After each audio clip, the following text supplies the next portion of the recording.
Hey everyone, it's Rob from Ready to Roll, and you're here for another edition of This Month in Minis. We're going to see what I got done in January and what's coming up for February. Full disclosure, I'm recording this halfway through February and getting very late to recording this. So you're going to see some things are actually already done coming up that you'll see in more detail and closer up and all that, and I'll talk through it next month. So just full disclosure, it's already halfway through the month, so I'm a little late on this. Also though, if you do want to see me painting some of the stuff, like the stuff that you're going to see in that section, I've been streaming over on Twitch, twitch.tv/ready2roll, all one word, and you can find me there at least once a week. I've been trying to do a couple more times as well, where you can see me painting, chatting, talking tabletop, all of that fun stuff. And if you do like the video and you like what I'm doing, don't forget to like and subscribe as well. All that said, let's see what I got built and painted in January. Alright, so first we're going to take a look at what I got built in January.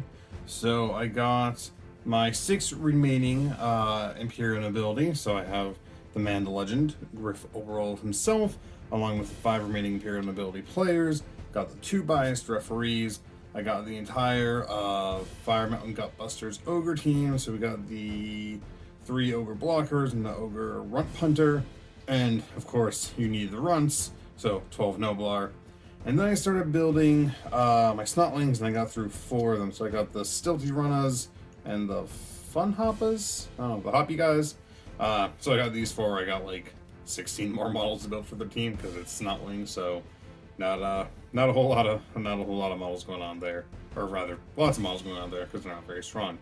So that is what I got built. All Blood Bowl. Been having a lot of fun playing that as well. Talk more about that probably in a later video. So let's see what I got painted.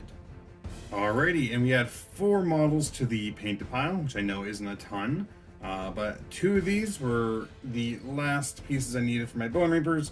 So first here is the Nightmare Predator Endless Spell. I still am kind of questioning myself on choosing the paint out and giving him the red cape instead of like a black cape. I just don't know how well this comes across. I think it could be improved a little bit, but at the same time, it's an endless spell, and it's not going to be on the table very long, and all that fun stuff. So I'm going to call it done. Maybe one day in the far future, I'll go back and work on it, but probably not. The other item for my Bone Reapers was my second Morghast. The second Morghast Archive to go along with the first one.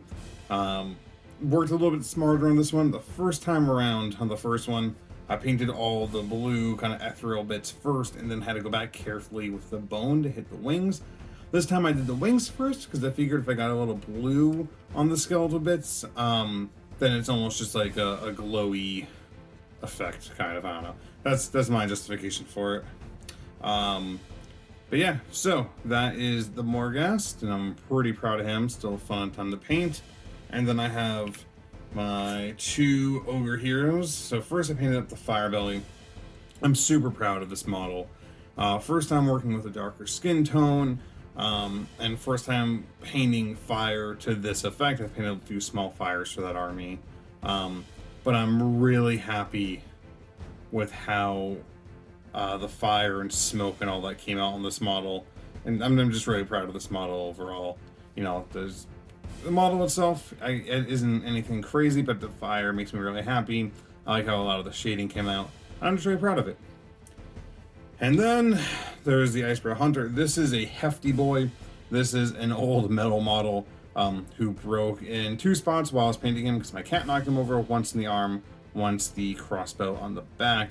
But I'm still pretty happy with him as well. I'm really happy with how the lion's head came out. I'm happy with how the club came out. You know, everything else on here is fine. I like his face a lot on here. But I think I did a pretty good job. You know, I think it's one of those things where I didn't do anything too crazy, but I can still see improvements from the last few Ogre models I've done. And so, you know, it's just nice to kind of continuously see those improvements without really trying to push the envelope too much. So I'm really proud of that.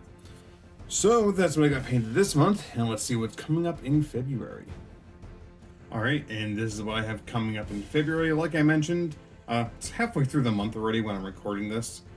So this is going to go up pretty late in February. So I have some models already completed here, namely these 4 in the back. I'll show them to you next month. If I show them to you now, I feel like it's a little bit of waste. But, you know, we got the Maggot Crown Men at Arms, Maggot Crown Ogre Juggernaut, and Photanus, the Maggot Crown Warlock or Necromancer, depending if you have them in bones or in metal, apparently. We got the Thrasher Snail, which I'm painting up like the artwork from the Flail Snail from the D&D, I think it's Xanathar's Guide he's in. We got some Reaper Penguins with the Dire Penguin, and we got Reaper Bog Skeletons. So you might notice this is kind of a departure from Warhammer, which is kind of on purpose. You know, I had these models sitting around for a while. I had the bones for Kickstarter, and I got just about everything that came with it to quite a pretty penny. And it's been sitting, and you know, I just wanted a break from some Warhammer minis. I was planning on working on my Dark Eldar, and I have a color scheme in mind for them, but I just don't feel like I can quite do it justice. So I'm practicing some techniques, but in the meantime, I also wanted to paint some fun minis, and I figured, you know, something like the Ogre Crown Maggot, the Maggot Crown Ogre Juggernaut is something I've wanted to paint for a while. And it was a ton of fun to paint, and I'll tell you more about it next month. But, you know, just kind of a quick break from Warhammer minis, and maybe I'll continue it on, maybe not, we'll see. Maybe I'll start mixing in more D&D minis, because I can paint them, you know, a lot quicker, a lot less detail. And I don't really quite need to paint into the same standard, because they're for D&D and not Warhammer, and I just kind of feel like it's not as bad if the minis aren't at 100% for that. So that's what I got coming up in February, and I'm sure there'll be more that you'll see come next month. I'm going to add to this pile because I'm breezing through it pretty quickly. And that's it for this month in minis, January 2021. Hope you enjoyed taking a look at what I got done and what's coming up for February. And like I said, if you do want to follow along more in real time, I have been streaming a lot over on Twitch, twitch.tv/ReadyToRoll. Love to see you there, chat, and talk tabletop with you while I work. But until next time, I've been Rob, and all of you, stay awesome.